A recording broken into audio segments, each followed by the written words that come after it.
Le client est le vrai patron de la boîte. Et encore une fois, ce n'est pas qu'un discours, ce n'est pas qu'une parole. Il faut absolument que le comportement et la culture de chacun de nos salariés correspondent parfaitement au comportement et à la logique et à la feuille de route de la direction générale. Et c'est seulement à ce moment-là qu'on pourra garantir la satisfaction du client. En plaçant les responsables en bas de la pyramide pour soutenir cette pyramide hiérarchique.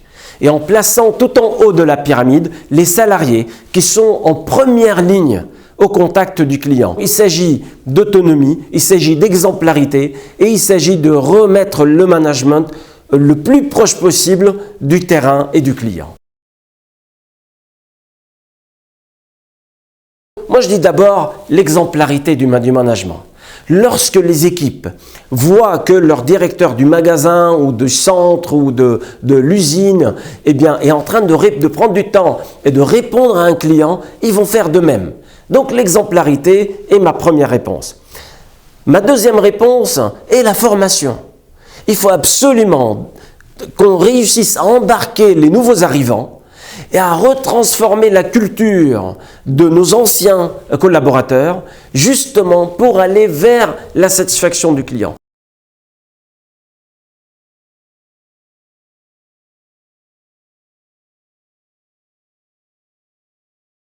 On a, je dirais, la chance d'être une entreprise de relations clients. On a très fortement sensibilisé nos collaborateurs sur le fait que nous devions accorder, et ça à l'ensemble aussi des membres des équipes de Nespresso France, autant d'attention à nos collaborateurs que nous le faisions à nos clients. Donc nous devions traiter nos collaborateurs comme nos clients. Ce qui a fait que les équipes des fonctions support avaient une attitude véritable de orienter clients, partageant les mêmes problématiques et d'être vraiment en support des équipes terrain. Et ça, ce qui a été effectivement une vraie clé de succès. C'est un vrai sujet de vigilance au quotidien et je me permets d'attirer votre attention parce que les besoins des clients évoluent, le contexte dans lequel nous interagissions, en tout cas pour Nespresso France, évolue, notre stratégie peut être amenée à évoluer et les besoins de nos collaborateurs évoluent. Donc sur ces 4 paramètres, nous sommes extrêmement à l'écoute de nos collaborateurs, à l'écoute de nos clients.